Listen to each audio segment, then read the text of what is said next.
예레미야 51장을 보도록 하겠습니다. 구약 성경 1136페이지입니다. 구약 성경 1136페이지 예레미야 51장입니다. 우리가 다시 한번 예레미야를, 이제 오늘 예레미야가 끝입니다. 예레미야가 오늘 마지막입니다. 정리하도록 합니다. 예레미야는 총 52장으로 구성이 되어 있습니다. 1장부터 25장까지는 유다를 향한 예레미야의 12편의 설교의 내용을 다루고 있습니다.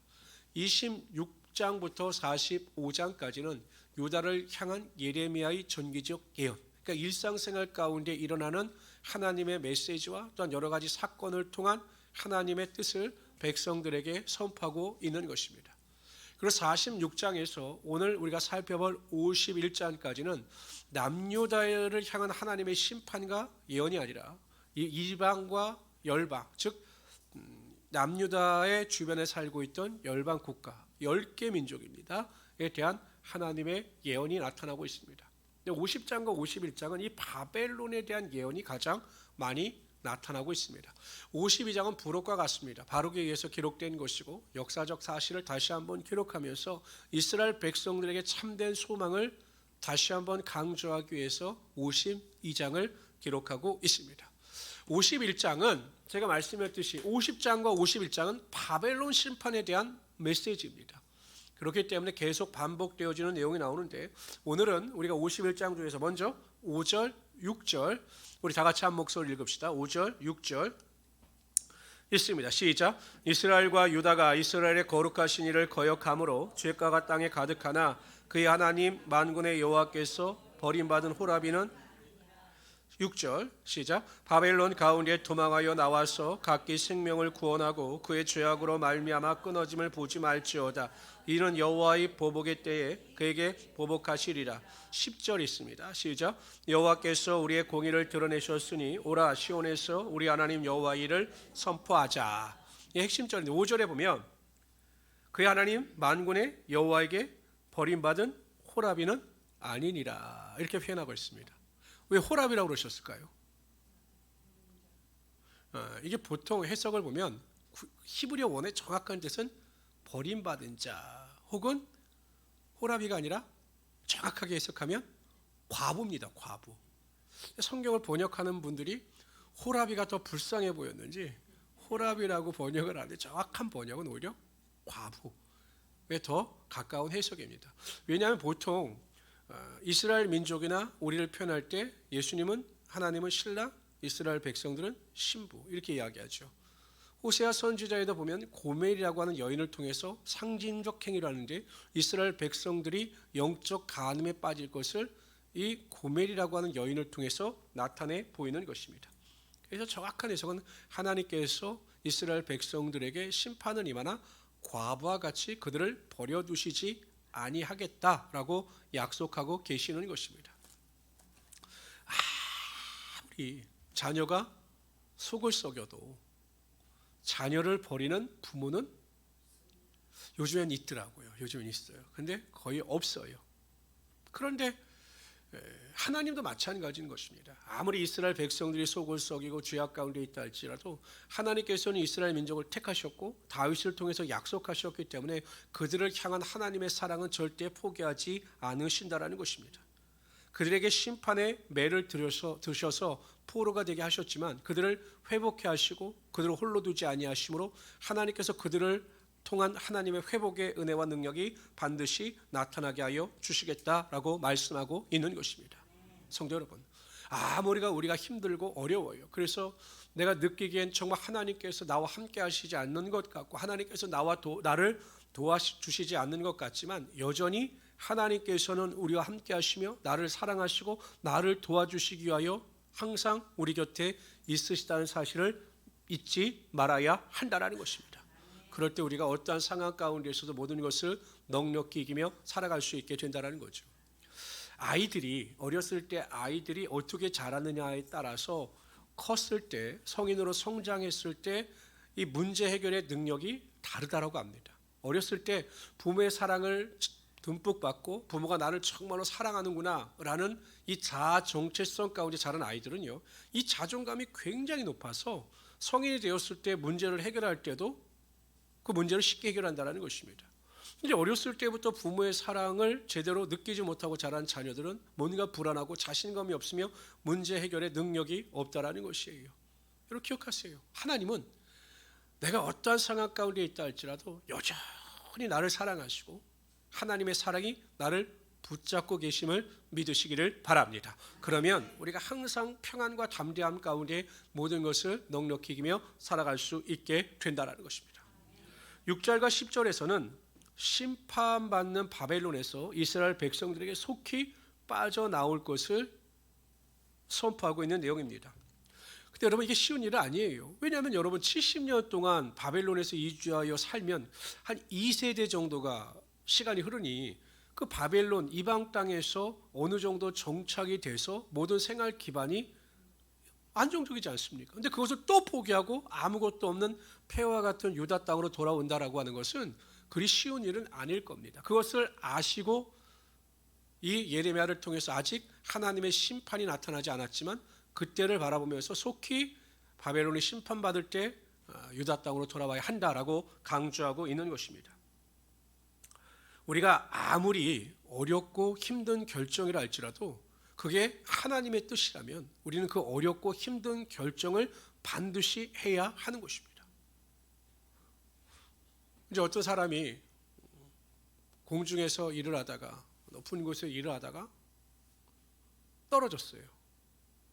그러다 겨우 밧줄 하나를 붙잡고서 공중에 대롱대롱 매달려 있습니다. 그때 119에서 와서 밑에다 안전하게 에어매트를 다 펼쳐놓고 그 사람한테 말하는 거죠. 손을 놓으라고.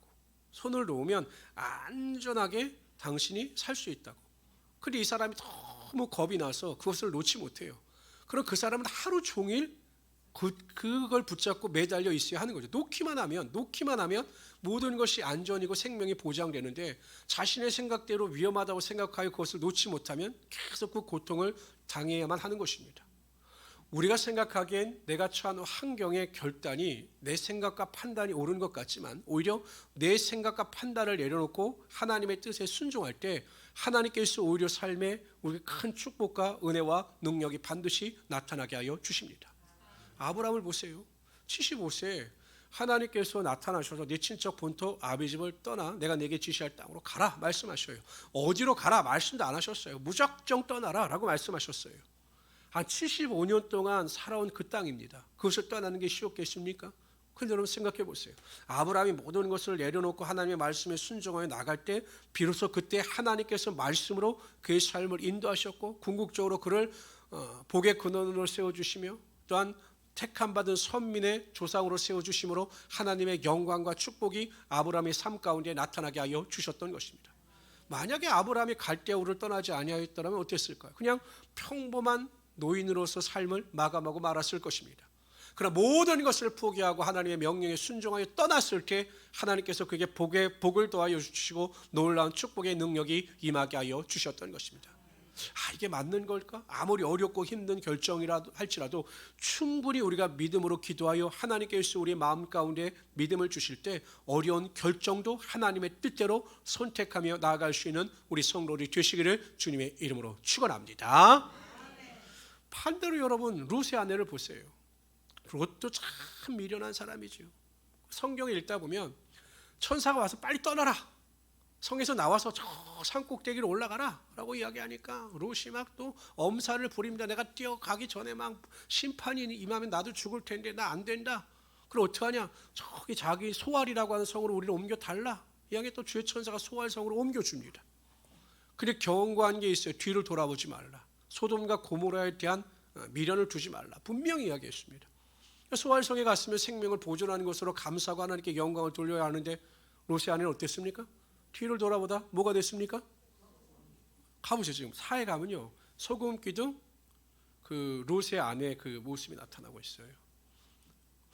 뒤를 돌아보는 하나님의 나라는 쟁기를 잡고 뒤를 돌아보는 자는 하나님의 나라에 합당한 자가 아니라는 것입니다. 항상 우리 성도님들은 하나님께서 명령하셨으면 하나님의 명령대로 그 길이 고난의 길이고 좁은 문의 길이라 할지라도 감사하며 선택함으로 오히려 축복의 영광을 누리며 살아갈 수 있는 하나님의 귀한 성도들이 되시기를 주님의 이름으로 축원합니다. 10절에서 이렇게 선포하죠. 우리 하나님 여호와의 일을 선포하자. 우리가 다시 고국으로 돌아가서 시온에서 하나님의 성전에서 하나님의 일을 선포하고 하나님의 일에 헌신하자. 이렇게 선포합니다. 우리의 사명은 무엇입니까? 우리의 사명은 이 땅에서 잘 먹고 잘 살고 편안하게 사는 것이 우리의 사명이 아닙니다. 증인으로서 복음을 전파하고 하나님의 일에 헌신하는 것이 우리의 사명인 것입니다. 그래서 여러분 이 땅에서의 삶에 만족하지 말고 항상 하나님의 일을 선포하고 하나님을 위하여 살아갈 수 있는 하나님의 성도들이 되시기를 주님의 이름으로 축원합니다. 항상 우리가 이렇게 생각하면요, 우리가 결단하기가 쉬워요. 우리 성도님들이 정말 믿음 생활 잘하는 방법은 딱 하나밖에 없어요. 어떤 일이 벌어지고 어떤 일을 선택할 때 과연 이것이 하나님의 영광일까? 하나님께 기뻐하시는 일일까? 이 기준을 가지고 상황을 판단하면 우리가 하나님의 뜻을 온전히 분별하여 하나님의 뜻 가운데 순종하며 살아갈 수 있게 된다는 것이요. 여쭤봅시다. 다른 사람을 미워하고 시기 질투하는 것이 하나님의 뜻일까요? 아닐까요? 근데 왜 사람을 미워하고 판단하고 정죄합니까? 아는 척도 안 합니까? 세상으로 왜 안면을 깝니까? 하나님의 뜻이 아닌데 그거는 하나님을 모독하는 행위예요. 그렇잖아요. 제가 목회자입니다. 목사예요. 우리 행복한 우리 순복음교회를 이끌어가는 원칙을 여러분들이 아실 거 아니에요. 우리 목사님은 시기 질투하고 다른 사람들 말하는 거 되게 싫어하시는 분이다. 뭐 이런 거 아실 거 아니에요. 그런데도 여전히 제가 말씀드리는데 불구하고 다른 사람을 비난하고 비평하고 그냥 인사도 안 하고 안면 몰수한다라고 하는 것은 저를 모독하는 행위예요. 나는 목사님의 말을 절대로 안 듣겠습니다. 세상이 변한다 할지라도 나는 결심하고 목사님의 말을 듣지 않겠습니다. 이건 저를 모독하는 행위죠. 근데 마찬가지죠. 하나님의 뜻대로 살지 않고 하나님의 사명대로 살지 않는 것은 하나님의 뜻을 알면서도 복종하지 아니하므로 하나님을 모독하는 행위라는 것이죠. 그러면 우리 성도님들은 항상 하나님의 사명을 쫓아 살아갈 수 있는 우리 성도들이 되시기를 주님의 이름으로 축원합니다. 13절부터 19절까지 읽도록 하죠. 13절은 여러분들이 먼저 읽어주세요. 먼저 그 바벨론이 또 왜 멸망했는가를 다시 한번 보여줍니다. 시작. 많은 물가에 살면서 재물이 많은 자여 내 재물의 한계 곧 내 끝이 왔도다. 재물을 너무 의지했어요. 만군의 여호와께서 자기의 목숨을 두고 맹세하시되 내가 진실로 사람을 메뚜기같이 내게 가득하게 하리니 그들이 너를 향하여 환성을 높이리라 하시도다. 여호와께서 그의 능력으로 땅을 지으셨고 그의 지혜로 세계를 세우셨고 그의 명철로 하늘을 들을 퍼셨으며 그가 목소리를 내신즉 하늘에서 많은 물이 생기나니 그는 땅끝에서부터 구름이 오르게 하시며 비를 위하여 번개를 치게 하시며 그의 곳간에서 바람을 내시거늘 사람마다 어리석고 무식하도다. 금 장색마다 자기가 만든 신상으로 말미암아 수치를 당하나니 그는 그 부어 만든 우상은 거짓이요 그 속에 생기가 없음이라.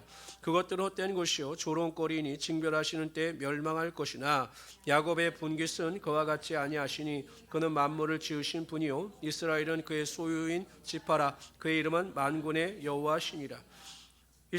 바벨론이 멸망한 이유는 재물을 섬겼기 때문이고 두 번째는 우상을 섬겼기 때문입니다. 그러니까 재물과 보이는 우상이 그들의 삶의 우선순위였기 때문에 그래서 하나님을 믿지 않았기 때문에 그들의 심판과 멸망을 당하게 된 것입니다. 요한일서 2장 15절 17절에 보면 이 세상이나 세상에 있는 것들 사랑하지 말라. 누구든지 세상을 사랑하면 아버지의 사랑이 그 안에 있지 아니하니 이는 세상에 있는 모든 것이 육신의 정욕과 안목의 정욕과 이생의 자랑이 다 아버지께로부터 온 것이 아니요 세상으로부터 온 것이라. 이 세상도 이 정욕도 다 지나가되 오직 하나님의 뜻을 행하는 자는 영원히 거하느니라. 세상을 사랑하고 세상을 섬기는 자들은 이 세상에서 멸망합니다. 그러나 하나님을 사랑하고 하나님을 섬기는 자들은 이 땅에서 궁핍과 어려움을 당한다 할지라도 영생의 축복 가운데 하나님의 영광의 보좌 앞에 나갈 수 있게 된다는 것입니다. 이것이 행위 구원을 강조하는 것은 아니에요. 믿음으로 구원하는 거죠. 그러나 믿음과 행위는 항상 자동차의 앞바퀴와 뒷바퀴와 같아서 같이 가는 거예요. 온전한 구원의 은혜와 능력을 체험한 성도님들은 항상 하나님의 말씀에 순종하고 하나님만을 기쁘시게 하는 일, 하나님만을 사랑하는 일에 최선을 다할 수밖에 없다라는 것입니다. 그래서 우리 모든 성도님들은 세상이 아니라 하나님께만 소망을 두고 하나님만을 사랑하고 섬기며 살아갈 수 있는 우리 성도들이 되시기를 주님의 이름으로 축원합니다. 그러면서 이 본문 말씀을 통해서 우상과 하나님을 대조하여 설명합니다. 우상은 헛된 거예요. 그러나 하나님은 천지를 창조하신 만물을 주관하시는 전지전능하신 하나님이 되심을 말씀하고 있습니다. 15절에 보면 16절에 보면 여호와께서 그의 능력으로 땅을 지으셨고 그의 지혜로 세계를 세우셨고 그의 명철로 하늘들을 펼쳤으며 하나님께서 창조자가 되신다라는 것입니다. 16절 다 같이 읽어봅시다. 시작. 그가 목소리를 내신즉 하늘에 많은 물이 생기나니 그는 땅끝에서부터 구르게 오게 하시며 비를 위하여. 하나님은 천지를 창조하신 하나님이실 뿐만 아니라 창조하신 이 만물을 주관하시는 이 땅의 통치자 주관자가 되심을 말씀하고 있는 것입니다. 그럼 하나님은 전지전능하시고 능치 못하실 일이 없으신 하나님이 되시는 거예요. 모든 자연도 하나님의 주권과 섭리 아래 있다는 것입니다.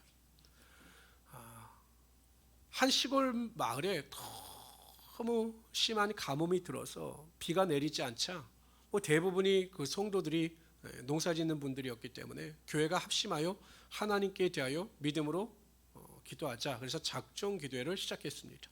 비를 위해서 간구를 했습니다. 그리고 이제 어느 정도 시간이 지나서 이제 작정 기도회 마지막 날 저녁에 목사님께서 어린 아이에서부터 어른들까지 우리가 다 성전에 모여서 하나님의 궁일하심을 구하자라고 그렇게 광고를 하시고 온 성도들이 교회에 모여서 저녁에 기도하기 시작했습니다. 그래서 어른들도 교회로 모이고 아이들도 교회로 모이는데 초등학교 아이 하나가 우산을 들고 가는 거예요. 우산을. 그래서 어른이 물어요. 교회 집사님, 야, 지금 하늘도 맑고 그런데 너는 왜 정신없이 비도 안 오는데 우산을 들고 가? 라고 했더니 아이의 말, 분명히 가서 기도하면 하나님께서 비를 내려주실 것을 믿기 때문에 저는 우산을 가지고 가는 거예요 라고 말을 하더랍니다. 집사님이 창피해서 부끄러워서 견딜 수가 없었다라고 합니다. 그러니께서 하나님께서 응답하시지 않는 것, 기도하지만 믿지 못하는 것입니다. 만물을 창조하시고 세상을 주관하신 하나님, 능치 못할 일이 없으신 하나님, 그 하나님께 대하여 우리의 기도는 아무것도 아닌 거예요. 우리의 생각하기에는 이게 불가능이고 어려운 일이겠지만 하나님께서 역사하시면 만물을 주관하시고 사람의 마음을 주장하시기 때문에 모든 것이 합력하여 선이 되시고 하나님의 능력이 되게 하여 주신다는 것입니다. 근데 그 하나님이 어떠한 하나님이시냐? 19절에 보면 이스라엘은 그의 소유인 지파라는 거예요. 전지전능하신 하나님이 이스라엘 향해서 너는 내 것이라 라고 말씀하고 있어요.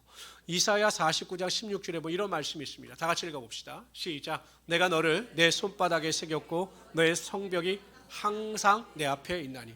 어떻습니까? 하나님이 우리를 어디에 새기셨습니까? 손바닥에 손바닥에 딱 손바닥. 여러분 손바닥에 만약에 요즘에 문신하는 분들 많으시더라고요. 문신은 잘 지워지지 않지요. 근데 손바닥에 하나님께서 우리를 딱 새기신 거예요. 딱 여기다 봉병님 이렇게 새기시고 신명주 이렇게 새기신 거예요.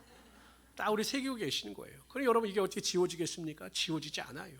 그만큼 하나님께서 우리를 기억하시고 우리를 위하여 하나님의 일을 행하신다라는 것입니다. 우리는 하나님의 소유예요. 하나님의 소유.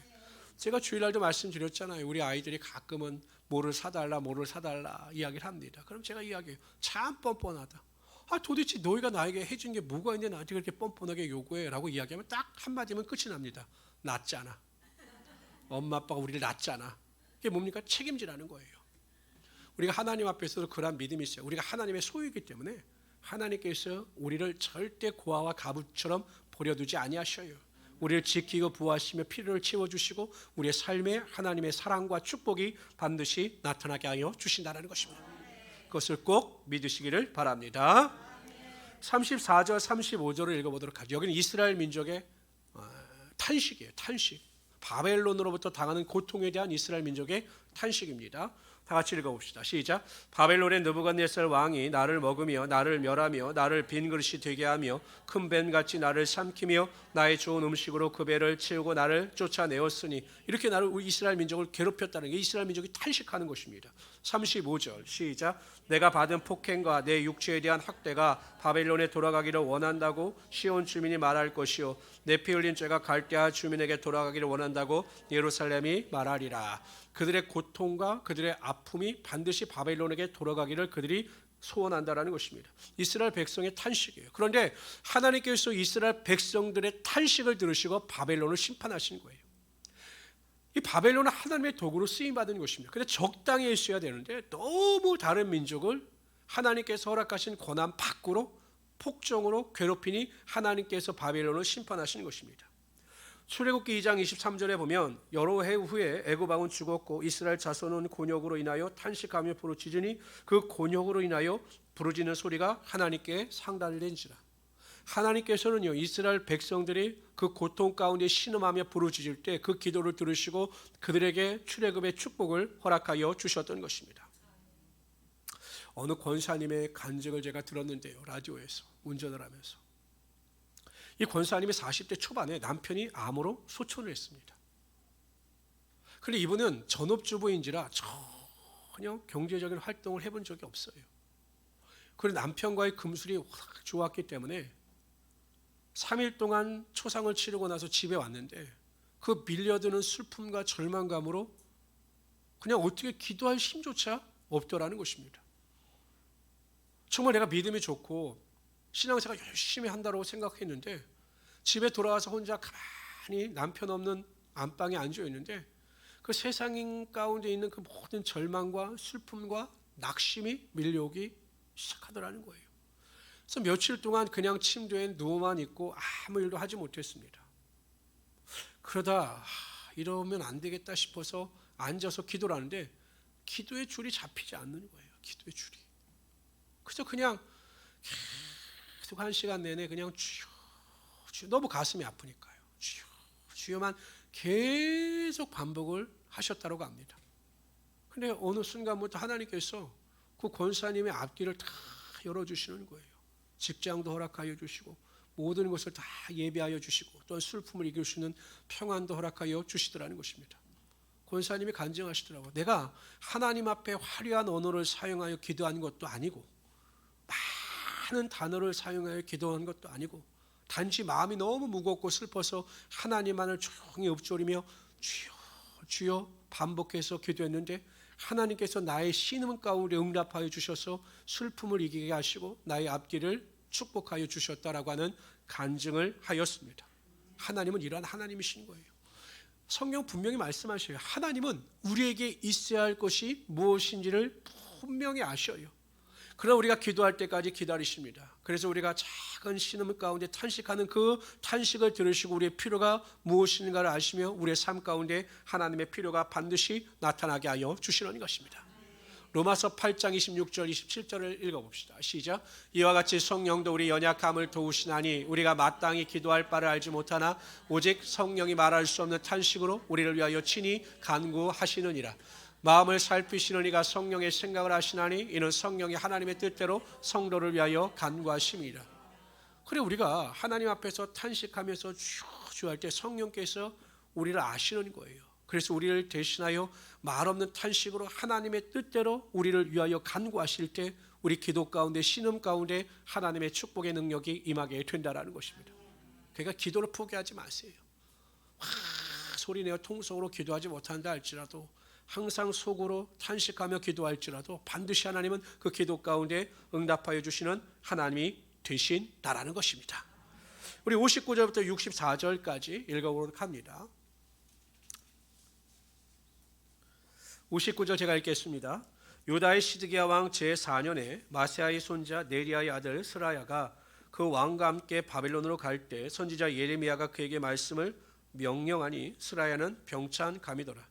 예레미야가 바벨론에 닥칠 모든 재난 곧 바벨론에 대하여 기록한 이 모든 말씀을 한 책에 기록하고, 그러니까 지금 이제 기록한 책을 스라야라고 하는 사람에게, 바벨론으로 내려가는 사람에게 준 겁니다. 스라야에게 말하기를 너는 바벨론에 이르거든 삼가 이 모든 말씀을 읽고 말하기를 여호와여 주께서 이곳에 대하여 말씀하시기를 이 땅을 멸하여 사람이나 짐승이 거기에 살지 못하게 하고 영원한 폐허가 되리라 하셨나이다 하라 하니라. 너는 이 책 읽기를 다한 후에 책에 돌을 메어 유브라데 강 속에 던지며 말하기를 바벨론이 나의 재난 때문에 이같이 몰락하며 다시 일어서지 못하리니 그들이 피폐하리라 하라 하니라. 예레미야의 말이 이에 끝나니라. 상징행위죠. 기록한 책을 돌에 메어서 유브라단 가운데 던져라. 그럼 그 책이 가라앉아서 다시 그것을 회복하지 못하게 된다. 이것은 반드시 바벨론에 대한 하나님의 심판이 성취될 것이다 라는 것을 보여주고 있는 것입니다. 요한계시록 18장에 보면 음녀 바벨론에 대한 심판이 나옵니다. 음녀 바벨론은 이 세상을 예표하는 거예요. 대표하는 것입니다. 근데 그 음녀 바벨론이 반드시 심판을 당하게 된다는 것입니다. 그 의미는 하나님께서 우리가 보이는 이 세계는 그 죄악으로 인하여 반드시 멸망과 심판을 당하게 되어 있는 것입니다. 아무리 화려해 보이고 좋아 보인다 할지라도 이 세상은 다 심판을 받게 되어 있습니다. 그리고 이 심판당한 이곳에 새 예루살렘이 나타나게 되는 것이 우리가 그곳에서 영원히 하나님과 더불어 왕노릇하게 되는 것입니다. 그럼 우리 성도님들은 이 세상 가운데 소망을 두지 마시길 바랍니다. 이 세상 가운데 탐심을 부리지 마시기를 바랍니다. 우리가 거할 영원한 초소는 하나님 나라 새 예루살렘인 것을 깨달으시고 믿음 안에서 넉넉히 이기며 살아갈 수 있는 하나님의 귀한 성도들이 되시기를 주님의 이름으로 축원합니다.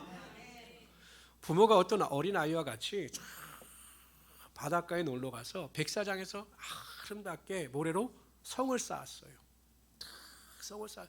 누가 봐도 너무 멋있어요. 두기가 아깝습니다. 그런데 아버지가 아들에게 이야기하는 거죠. 누구야, 집으로 돌아가자. 그럼 그 아이가 어떡할까요? 아버지, 이 모래성은 어떡하고요? 이 모래성은 집에 가져가야 되지 않아요? 이렇게 말할 아이가 있을까요, 없을까요? 있을 수도 있을 거예요. 왜냐하면 너무 잘 만들었어요. 그러나 그 해변가에 지어진 그 모래성에 대해서 끝까지 애착을 부리는 어리석은 사람 없어. 어차피 바다가 오면, 파도가 밀려오면 그 모래성은 다 사라지게 될 것이니까요. 이 땅에 있는 모든 것이 다 신기루와 같은 것입니다. 영원한 것 같지만 영원하지 않고, 다 잡을 수 있는 것 같지만 다 잡을 수가 없는 것입니다. 자족하고 만족하면서 하나님 나라에 대한 소망을 가지고 살아갈 때 하나님께서 반드시 우리 마음 가운데 기쁨과 소망이 흘러넘치게 하여 주실 것입니다. 이런 믿음을 가지고 승리하며 살아갈 수 있는 우리 성도들이 되시기를 주님의 이름으로 축원합니다. 예레미야 52장으로 갑니다. 이게 부록이에요. 부록.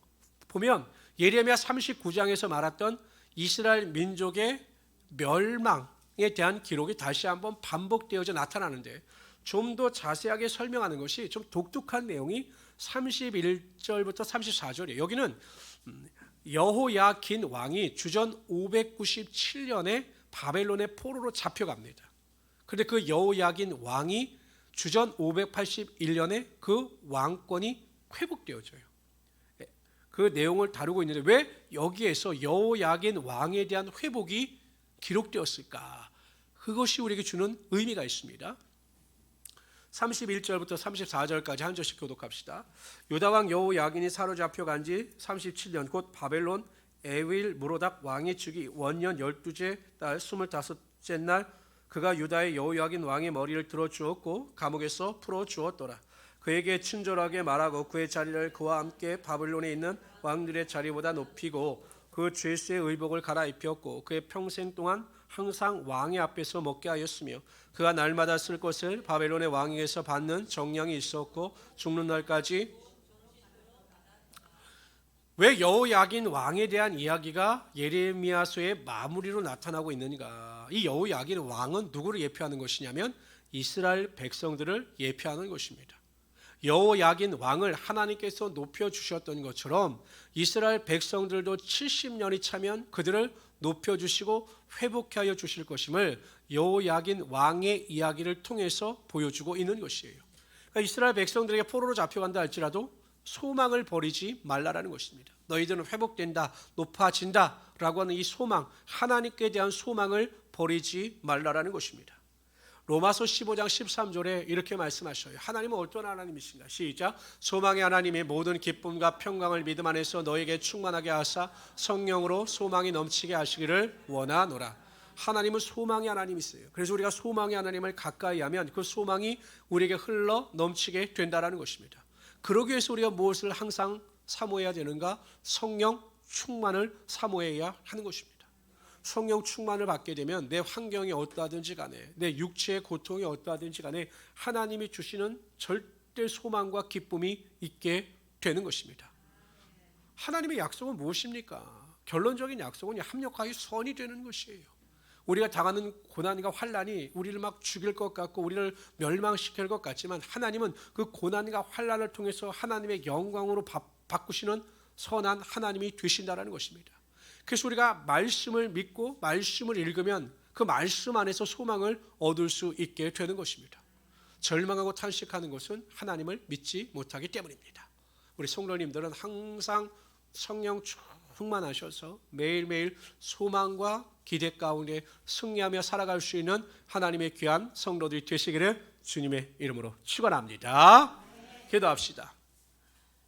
주시 하나님, 정말로 감사합니다. 우리가 세상 헛된 것에 마음을 빼앗기지 않게 하시고 항상 믿음의 능력을 가지고 하나님을 기쁘시게 하며 하나님께만 영광을 돌리며 나아갈 수 있도록 도와주신 은혜를 감사합니다. 오늘 하나님, 항상 우리가 하나님을 섬기고 사랑하는 일에 최선을 다하게 하여 주시고 그 일이 우리의 삶의 기쁨이 되게 하여 주셔서 절망과 탄식이 아니라 영원한 소망을 가지고 하나님만을 바라보며 살아가는 우리 성도들이 다 되게 하여 주시옵소서. 함께 하심을 감사하며 예수님의 이름으로 기도드리옵나이다. 아멘. 우리 찬양합시다. 내 구주 예수를 더욱 사랑하며. 찬송가 510